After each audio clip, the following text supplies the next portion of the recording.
고린도전서 4장 4절과 5절 말씀입니다. 다 같이 읽습니다.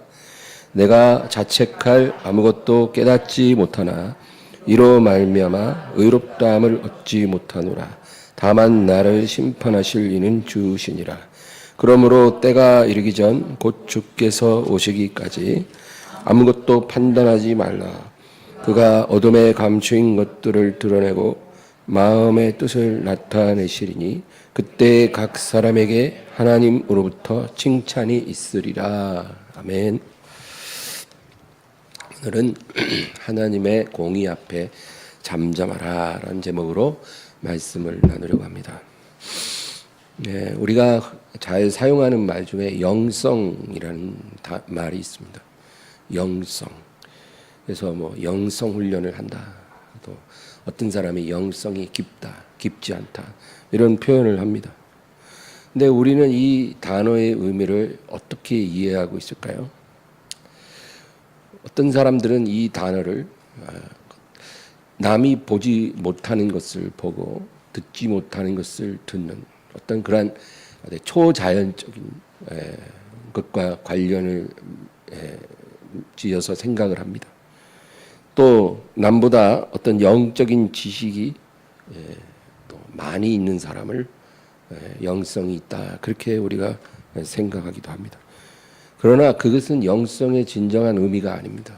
이 영성이라는 말은 하나님의 관점에서 보고 듣고 생각하는 것입니다.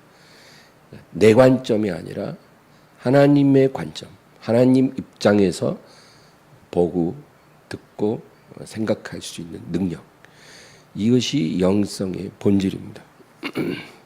사람은 본성적으로 자기를 중심에 놓고 생각을 할 수밖에 없죠. 그렇잖아요. 그것이 뭐 이상한 일이 아닌 것입니다. 항상 자기가 중심에 있고 거기서 생각하고 판단을 합니다. 그래서 남의 말을 듣는 것보다는 자기 말을 하려고 하죠. 근데 만약에 어떤 사람이 다른 사람의 입장에서 볼 수 있고 다른 사람의 입장에서 생각할 수 있다면 그 사람은 굉장히 성숙하고 훌륭한 사람이죠. 사람의 인격을 말할 때 그것이 가장 중요한 척도가 될 것입니다. 자식이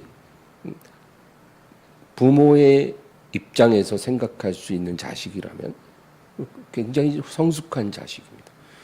대부분의 자녀들은 그렇지가 못하죠. 다 자기 입장에서만 생각을 하잖아요. 부모의 입장을 생각하는 자녀가 있다면 아주 훌륭한 자녀입니다. 또 반대로 자녀의 입장에서 생각해 줄 수 있는 부모라면 굉장히 훌륭한 부모죠. 내 입장이 아니라 타인의 입장에서 생각을 할 수 있다면 그것이야말로 아주 성숙한 인격이라고 볼 수 있습니다. 그런데 만일 어떤 사람이 하나님의 입장에서 생각할 수 있다면 이 사람은 영적인 사람입니다. 이런 사람을 영성이 있는 사람이다 그렇게 말하는 것입니다. 그러므로 하나님의 자녀는 지성도 개발해야 되고 그렇죠? 지성도 있어야 되고 또 인성도 있어야 되지만 하나님의 자녀는 영성이 있어야 된다는 것입니다. 이 영성이 뭐예요? 간단히 말해서 하나님의 마음을 아는 능력입니다. 하나님의 마음을 아는 능력. 그래서 하나님이 이 요나라는 선지자를 그렇게 이 선지자에게 하나님이 말하고 싶었던 게 바로 이 영성을 그에게 가르치고 싶으셨던 거예요. 요나는 하나님의 음성을 들을 줄 아는 사람이에요. 하나님의 음성을 들을 줄 안다고 해서 하나님의 마음을 안다고 말할 수 없어요. 요나는 하나님의 음성을 듣는 선지자이지만 하나님의 마음은 전혀 몰랐어요. 그래서 하나님이 니느웨에 가서 복음을 전하라는 말씀을 하실 때 그것을 받아들일 수가 없는 거예요. 왜? 하나님의 음성은 들었지만 하나님의 마음을 받을 수가 없는 거예요. 그래서 이 요나서의 주제가 뭐예요? 요나에게 하나님이 당신의 마음을 가르치고 싶으신 거죠. 음성이 아니라 마음입니다. 그러므로 어떤 사람이 다른 사람이 보지 못하는 어떤 것을 볼 수 있다고 하면 그것은 영성이라고 말하는 게 아니에요.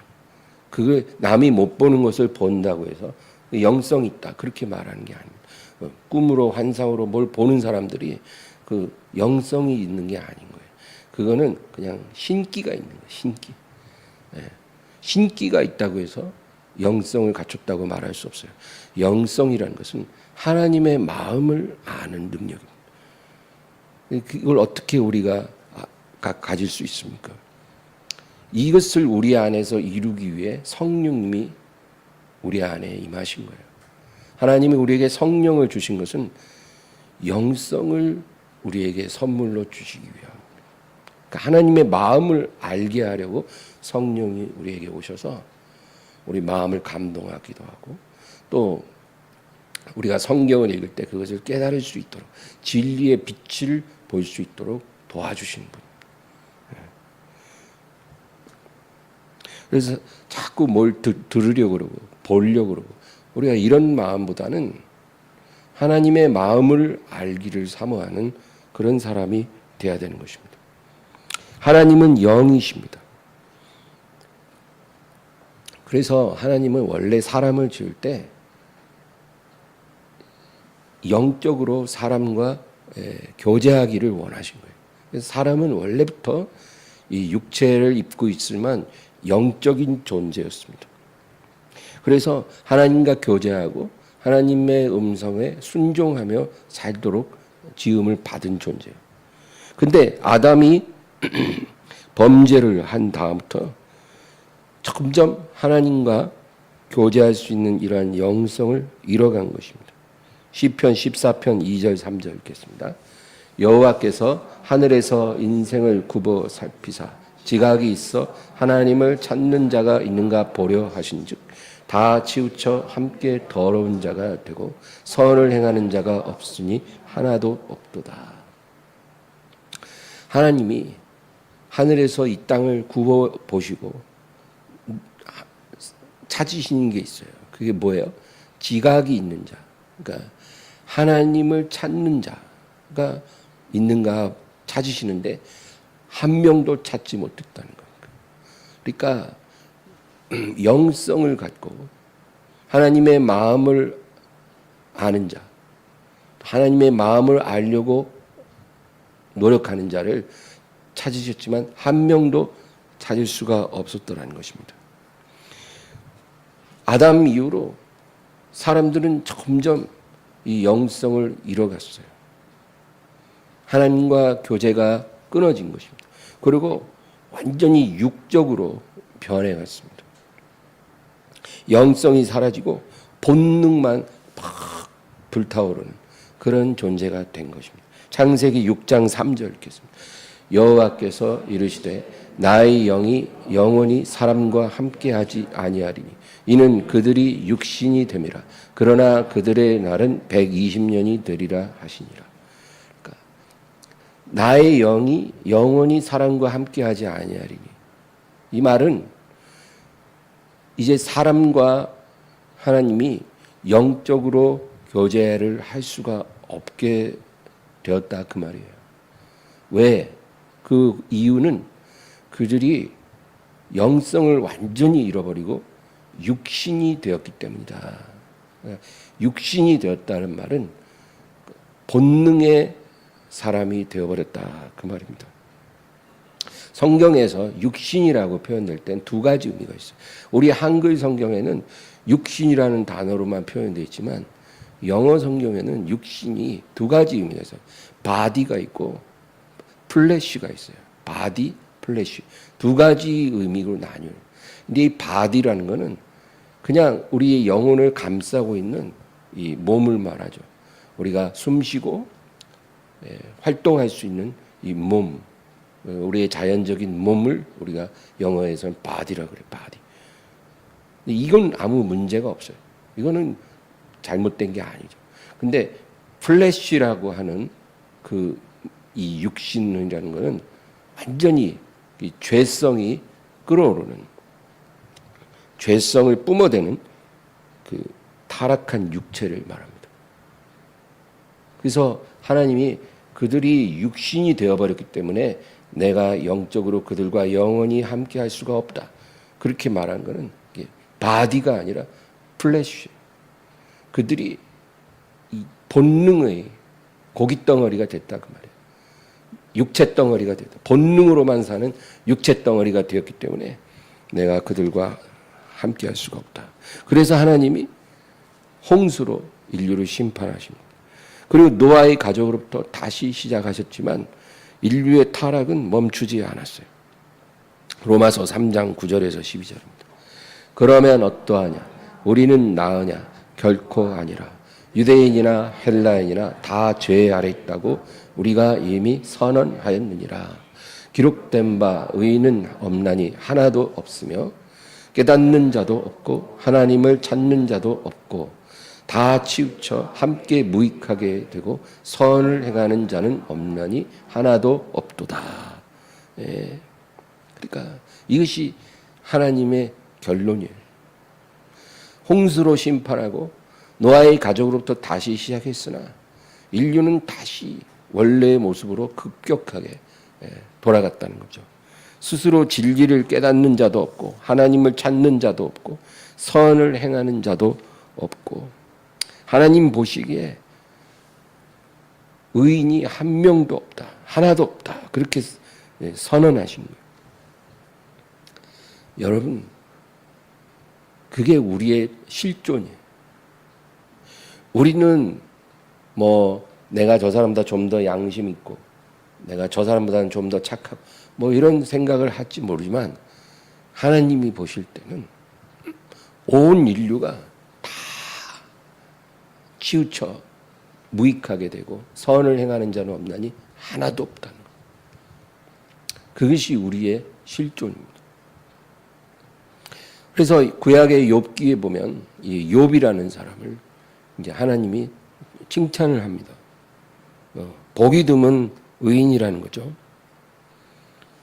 근데 하나님이 이 욥을 칭찬하신 것은 하나님의 기준에 욥이 합당하기 때문에 칭찬한 게 아니에요.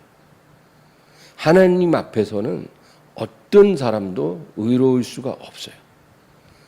그러나 다른 사람들에 비해서는 개 중에 그래도 꽤나 괜찮은 사람이라고 하나님이 인정해 주시고 천사들 앞에서 이제 칭찬을 한 것입니다.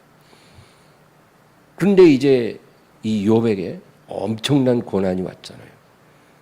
그때 이제 욥의 문제가 드러난 겁니다. 욥의 안에 있는 그 문제가 나타난 거예요.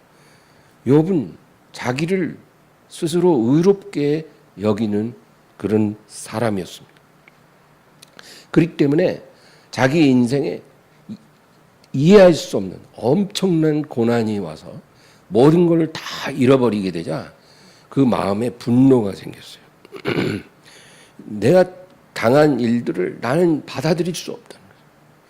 내가 뭐 아무리 완전한 사람은 아닐지라도 내가 이런 하나님의 심판을 당해야 될 만큼 내가 그런 죄를 범한 적이 없다.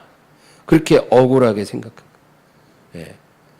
머리로는 하나님 앞에 의로운 인생은 없다는 걸 알고 있지만 그래도 마음에서는 나는 이런 심판을 받을 만한 죄가 없다라는 거예요.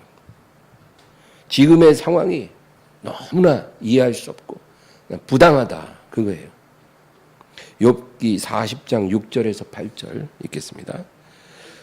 그때 여호와께서 폭풍우 가운데서 욥에게 일러 말씀하시되 너는 대장부처럼 허리를 묶고 내가 내게 묻겠으니 내게 대답할지니라. 내가 내 공의를 부인하려냐 내 의를 세우려고 나를 악하다 하겠느냐. 이 8절 말씀이 중요합니다. 이 욥기라는 책은요, 이 40장 8절 이 한 구절이 이 욥기 전체를 함축한 구절이에요.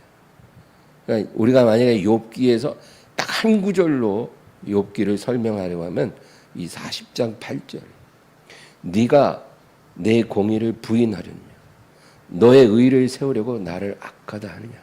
이게 폭풍 가운데 욥을 찾아오신 하나님의 말씀입니다.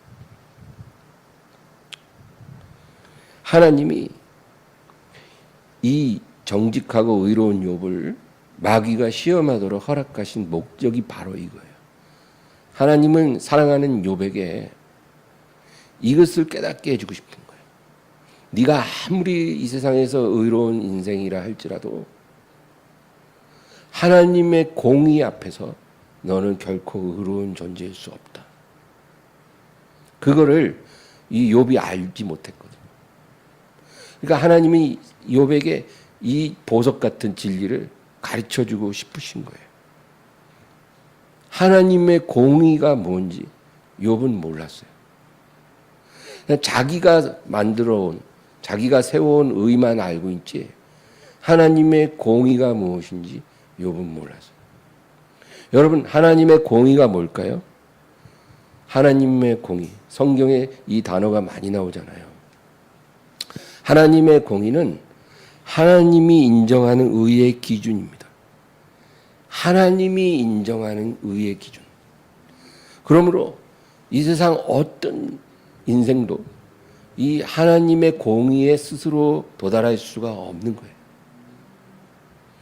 인류 역사상 하나님의 공의에 이른 존재는 예수님밖에 없어요.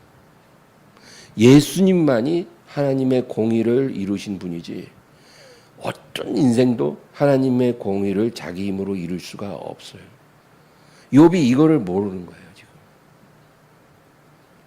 그래서 하나님이 그런, 네가 내 공의를 부인하느냐? 너의 의를 세우려고 나의 공의를 부인하느냐? 나를 악한 자로 보느냐? 그럼 네가 만약에 생각한 대로 네가 그렇게 의로운데 내가 너를 심판했으면 그럼 너를 의로운 너를 심판한 내가 악한 자가 되지 않느냐? 그렇게 하나님이 욥에게 반문하시는 거예요.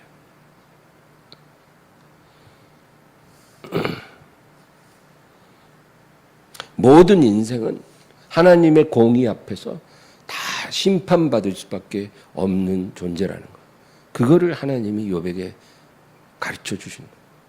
네가 아무리 의롭게 살아도 하나님의 공의 앞에서 너는 심판당할 존재일 뿐이다. 그래서 이제 욥이 그걸 깨달은 거예요. 그렇게 억울해하고 원통해하지만 그 진리를 딱 깨닫는 순간 이제 욥의 마음이 변해졌어요. 더 이상 원망하지 않습니다. 더 이상 억울해하지 않아요. 하나님의 공의 앞에서 내가 아무 말도 할 수 없다는 거예요. 내가 스스로 입을 가리고 잠잠할 수밖에 없다는 거죠. 욥기 마지막 장 42장 1절에서 3절 보세요.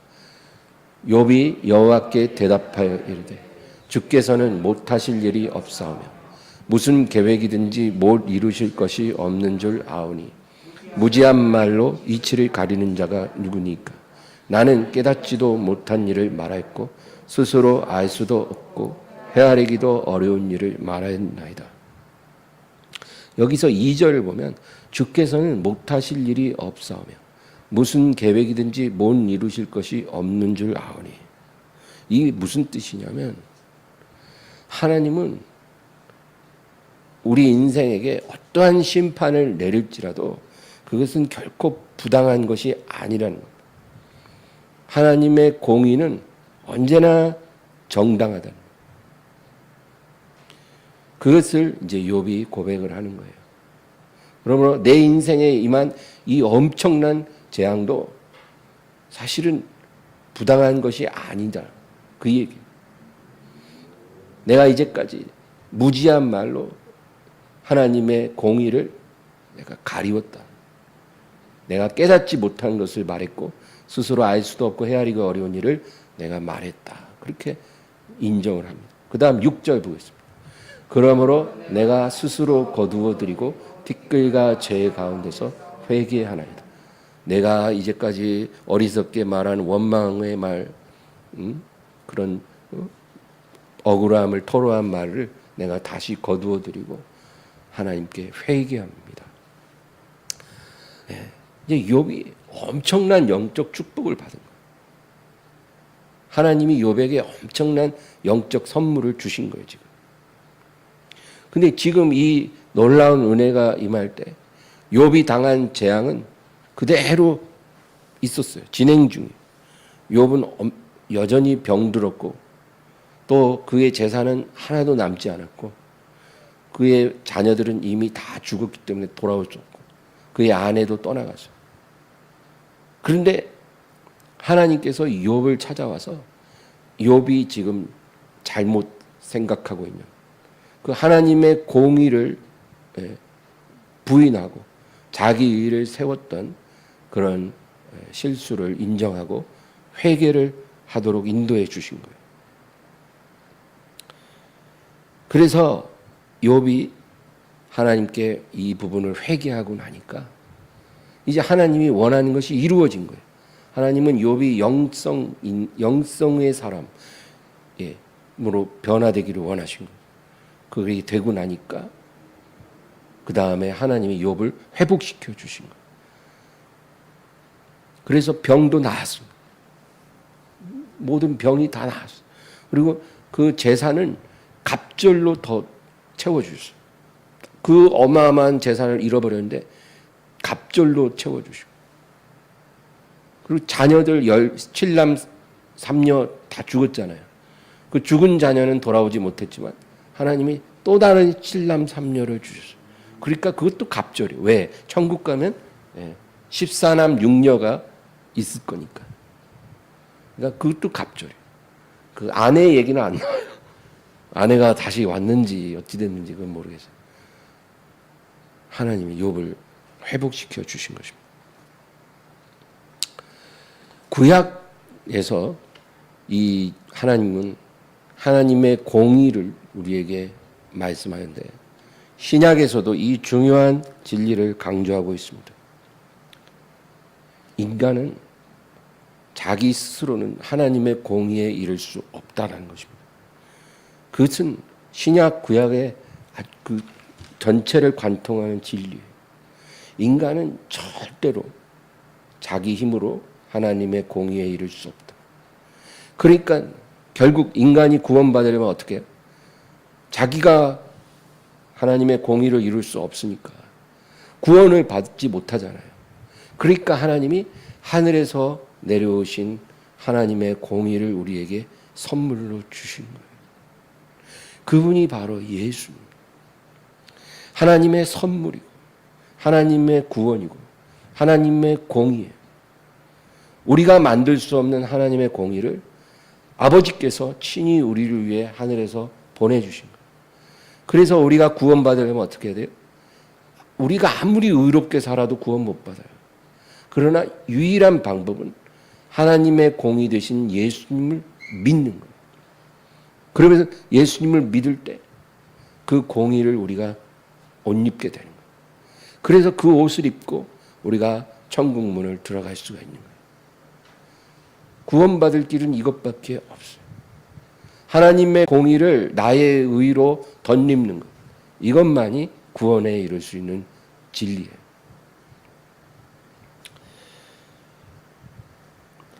이 마태복음, 마가복음, 누가복음에는 한 부자 청년의 이야기가 기록되어 있어요. 여러분, 세 복음서에 기록된 사건은 굉장히 중요하다는 거죠.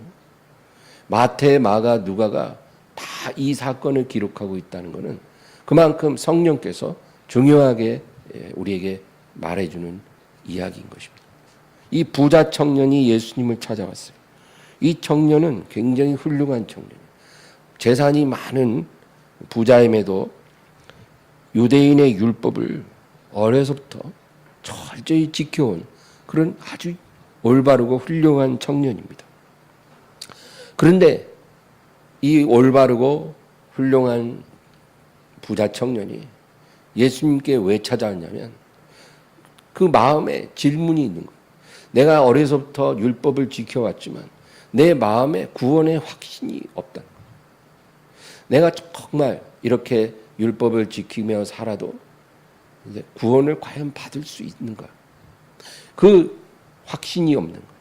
그래서 예수님을 찾아와서 선생님, 사람이 구원을 받으려면, 제가 구원을 받으려면 무엇을 해야 할까요? 제게 부족한 것이 무엇인지 가르쳐 주십시오. 그렇게 질문한 거예요. 그러니까 예수님이 대답하십니다. 구원을 얻으려면 계명을 지키라. 구원 받으려면 계명을 지키라.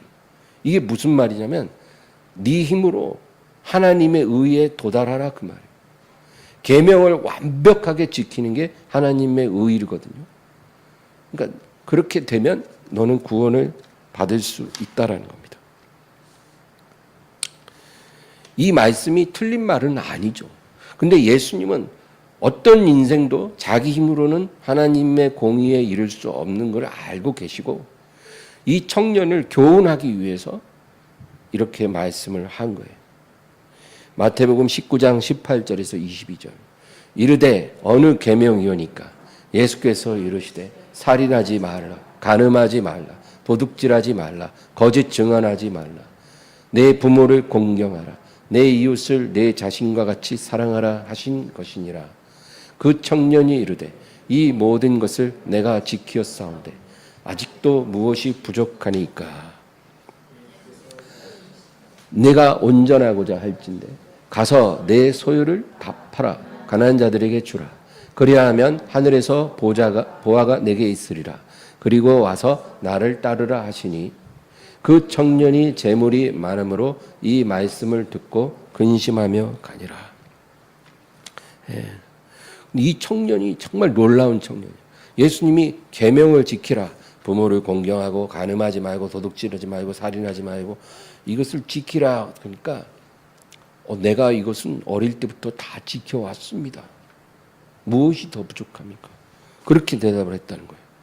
근데 예수님이 방금 여러 가지 계명을 얘기할 때 마지막으로 말한 게 뭐냐면 내 이웃을 내 몸같이 사랑하라 그랬잖아요. 그 부분에서 이 청년은 자기가 이것을 지키지 못하고 있다는 것을 알지 못했어요. 그래서 예수님이 말씀하는 거예요. 너에게 부족한 게 있다. 한 가지. 네가 제대로 지키지 못하는 게 있다. 그것이 뭐예요? 내 이웃을 내 몸같이 사랑하라 한 거 아니냐.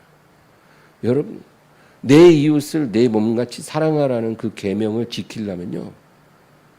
어떻게 해야 되는지 아세요? 어떤 부자가 자기가 자동차를 샀어요. 그러면 자기 주변에 있는 사람들에게도 다 벤츠 한 대씩 사줘야 돼요. 그게 내 이웃을 내 몸처럼 사랑하라. 그 계명을 지키는 거예요. 그렇게 할 수 있는 사람이 누가 있겠어요? 부자가 명품 옷을 딱 사 입었어요. 그러면 자기 주위에 있는 사람들한테 그 옷을 다 사줘야 돼요. 그게 내 몸처럼 내 이웃을 사랑하는 거예요. 이것을 누가 지킬 수 있냐고요. 그러니까 율법이라는 거는 하나님의 기준이죠. 그러나 그 기준을 자기 힘으로 이룰 수 있는 사람은 없다 그 얘기예요. 그러니까 이 청년은 자기가 다 지킨 줄 알았지만 주님 보실 땐 그게 아니거든요. 그래서 주님 뭐라 그래요? 너에게 한 가지 부족한 것이 있으니 너의 많은 재산을 다 팔아 가난한 자들에게 주고 나를 따르라. 그러니까 그것만큼은 이 청년이 도저히 지킬 수가 없더라는 거죠. 그래서 근심하며 돌아갔다. 그 얘기입니다. 사람이 자기 의로 하나님의 공의를 이루는 건 불가능해요. 어떻게 모든 계명을 완벽하게 지키겠냐고요. 여러분, 하나님의 계명은 해야 하지 말라는 것도 지켜야 되고 하라는 것도 지켜야 돼요. 하나님의 계명이 간음하지 마라, 도둑질하지 마라, 살인하지 마라. 그것도 물론 하지 말아야 되죠. 그러나 하라는 것도 안 하면 그것도 계명을 어기는 거예요. 내 부모를 공경하라. 제대로 안 하면 어긴 거예요. 내 이웃을 내 몸같이 사랑하라. 원수를 사랑하라. 원수를 축복하라. 원수를 위해 기도하라. 이 명령을 제대로 안 지키면 계명을 어기는 거예요. 누가 이렇게 완벽해질 수가 있냐고요. 왜 주님이 부자가 천국 가기가 어렵다고 하셨을까요? 부자는 천국 가기가 너무 어렵다는 거예요. 낙타가 바늘귀로 들어가는 것보다 더 어렵다는 거예요. 부자인 것이 죄이기 때문에 못 가는 게 아닙니다. 부자가 된 게 뭐 잘못이 없죠. 자기가 열심히 일해서 부자가 되면 훌륭한 거죠. 그런데 부자는 주님의 계명을 지키기가 더 어려워요.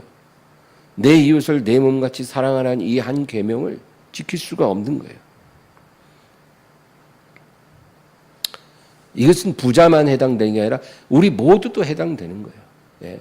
내가 맛있는 음식 먹으면 내 주변에도 다 그 음식 먹여야 되고, 내가 좋은 옷 사 입으면 주변에도 다 한 번씩 사줘야 돼요. 23절에서 26절입니다. 예수께서 제자들에게 이르시되 내가 진실로 너희에게 이르노니 부자는 천국에 들어가기가 어려우니라. 다시 너희에게 말하노니 낙타가 바늘귀로 들어가는 것이 부자가 하나님의 나라에 들어가는 것보다 쉬우니라 하시니, 제자들이 듣고 몹시 놀라 이르되 그렇다면 누가 구원을 얻을 수 있으리까? 예수께서 그들을 보시며 이르시되 사람으로는 할 수 없으나 하나님으로서는 다 하실 수 있느니라. 이 26절이 중요해요. 누가 과연 구원을 받겠습니까? 예? 하나님의 공의에 누가 이룰 수 있겠습니까? 구원받을 수 있는 사람이 아무도 없지 않습니까? 제자들이 그렇게 말하니까 예수님이 사람으로는 할 수 없지만 하나님은 다 하실 수 있다. 사람은 자기를 스스로 구원할 수 없지만 하나님은 부자든 가난한 자든 누구든 다 구원하실 수 있다라는 거예요. 이 말씀이 무슨 의미입니까? 우리의 의는 다 누더기 같을지라도 하나님이 우리에게 하늘에서 내려주시는 그 의를 우리가 덧입을 수 있다면 다 구원받는 거예요. 부자도 구원받을 수 있고 가난한 자도 구원받을 수 있다. 왜? 하나님의 의를 우리가 입으면 되기 때문에. 그래서 우리가 예수님을 믿는 게 중요한 거예요. 부자도 예수님을 진실로 믿으면 구원받고, 가난한 자도 전과자도 과거에 아무리 불의한 삶을 살았을지라도 예수님을 자기 의로 받아들이면 구원을 받는다는 겁니다. 근데 이 주님의 말씀을 다 이해하지 못하죠, 제자들이. 그러니까 베드로가 엉뚱한 질문을 또 합니다. 27절. 이에 베드로가 대답하여 이르되 보소서 우리가 모든 것을 버리고 주를 따랐사온데 그런즉 우리가 무엇을 얻으리까? 지금 예수님은 너희가 스스로 세우는 의로는 구원받을 수 없고 하나님의 공의를 너희가 받을 때 구원받는다, 그 얘기를 지금 하시는데 베드로는 뭐라 해요? 우리가 고깃배와 금을 버리고 지금 다 버리고 주님을 따랐으니 우리는 구원받을 수 있죠? 그렇게 묻는 거예요. 저 부자는 자기 재산을 버리지 못해서 구원 못 받지만 우리는 모든 걸 다 버렸지 않습니까? 그러니까 우리는 구원받을 수 있겠네요? 그는 질문을 하는 거예요. 그러니까 예수님 29절 읽겠습니다. 또 내 이름을 위하여 집이나 형제나 자매나 부모나 자식이나 전토를 벌인 자마다 여러 배를 받고 또 영생을 상속하리라. 이 베드로의 어리석은 질문에 주님의 대답은 뭐예요? 내 이름을 위하여. 이런 것들을 버릴 수 있다면, 이런 것들을 내 이름을 위해서 버릴 수 있는 믿음이 너에게 있다면 너희는 넉넉히 구원을 받을 것이다.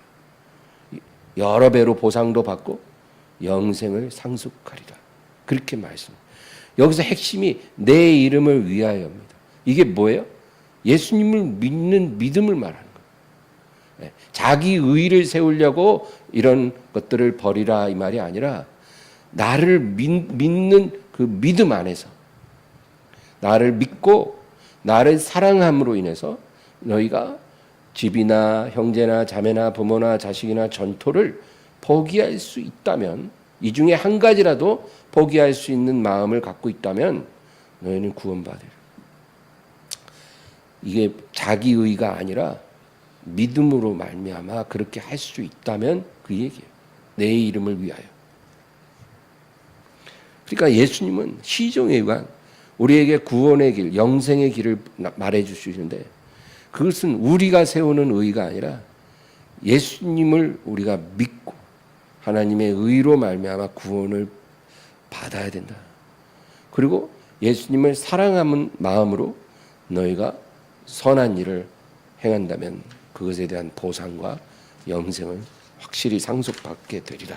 그 말씀하십니다. 이제 오늘 우리가 본문으로 읽었던 고린도전서 4장 4절을 읽겠습니다. 내가 자책할 아무것도 깨닫지 못하나 이로 말미암아 의롭다함을 얻지 못하노라. 다만 나를 심판하실 이는 주시니라. 지금 바울의 고백이잖아요. 바울은 구약 시대에 살았던 욥과는 달랐어요. 구약 시대의 이 욥은 창세기 때의 인물입니다. 창세기 시대의 인물이에요. 이 욥은 하나님의 공의에 대해서 이해하지 못했어요. 그래서 하나님이 이 욥에게 영적인 선물을 주신 거예요. 그러나 바울은 이 하나님의 공의를 알고 있었어요. 그래서 자기 의가 아무리 있어도 절대로 하나님의 공의를 이룰 수 없다라는 것을 알고 있었어요. 내가 자책할 아무것도 깨닫지 못한다 그 말은 바울이 자기 양심에 스스로 자책할 만한 어떤 허물도 자기가 깨달을 수 없을 만큼 그렇게 올바르게 살고 있다는 것을 말해주는 거예요. 내 양심에 거리끼는 일이 하나도 없지만 이로 말미암아 의롭다함을 얻지 못한다. 이런 의로는 내가 구원받을 수 없다는 거죠. 그걸 바울이 깨닫고 있는 거예요. 그래서 나를 구원으로 인도할 의는 오직 하나님의 의밖에 없다. 다만 나를 심판하실 이는 주시라. 그 얘기입니다.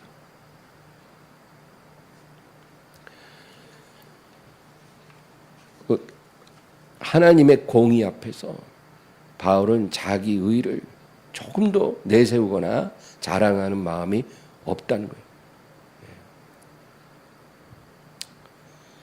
그 다음 5절을 보겠습니다.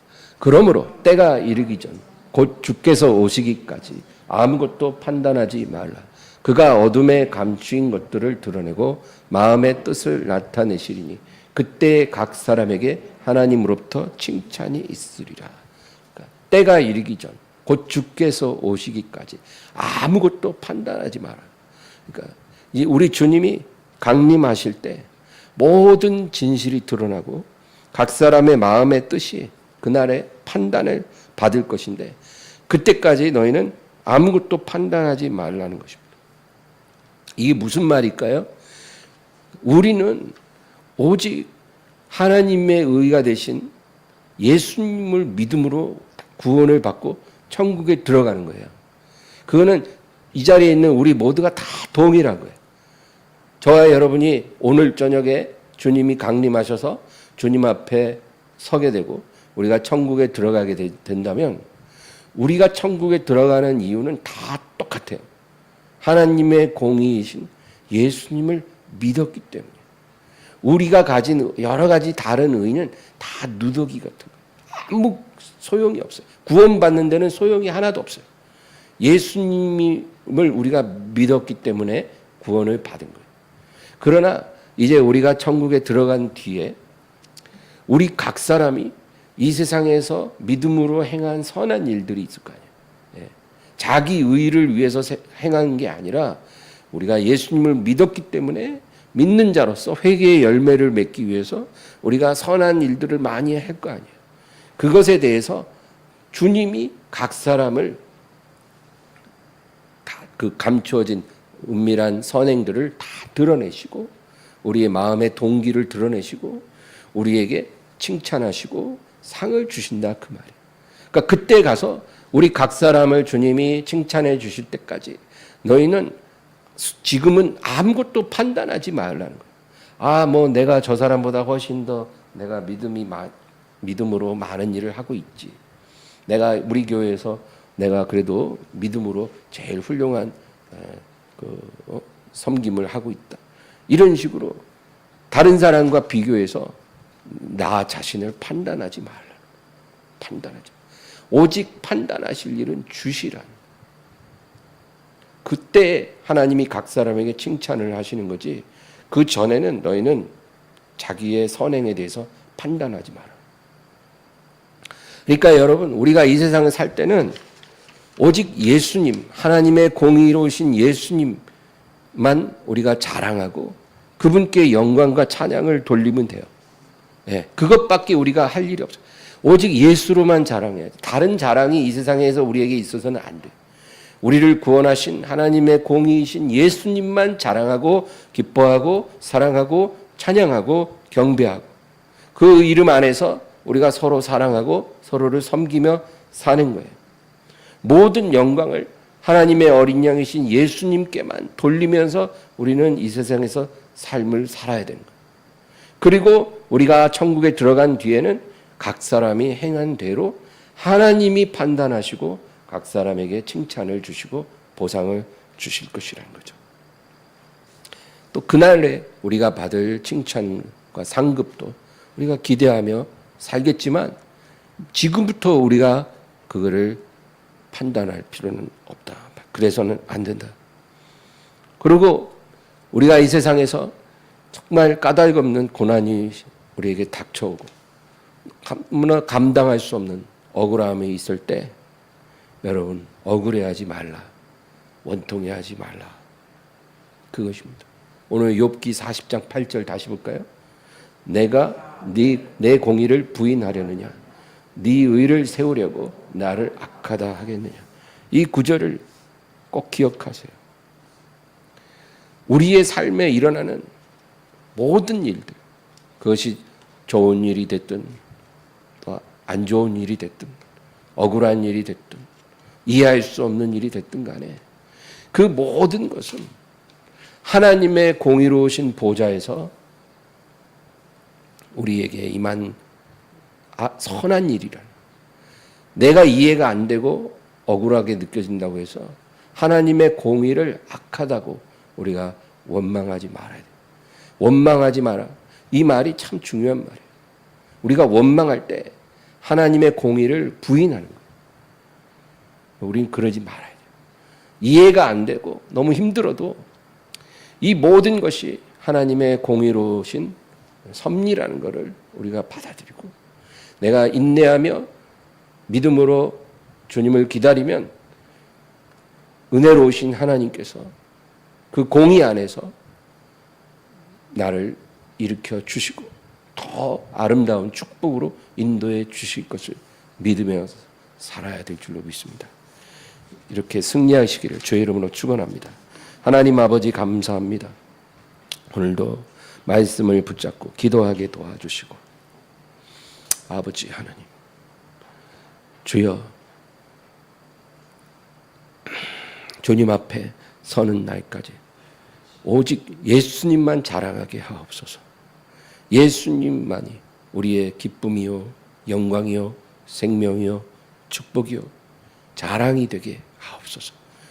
그래서 그 기쁨 안에서 예배하며 사랑하며 섬기며 살다가 주님의 날에 주님 앞에 부름받아서 주님께 모든 영광 돌릴 때 하나님 보좌를 둘러싼 24 장로들이 그 보좌에서 내려앉아 그 머리에 면류관을 벗어 어린 양의 발 앞에 다 내려놓았다고 하지 않습니까?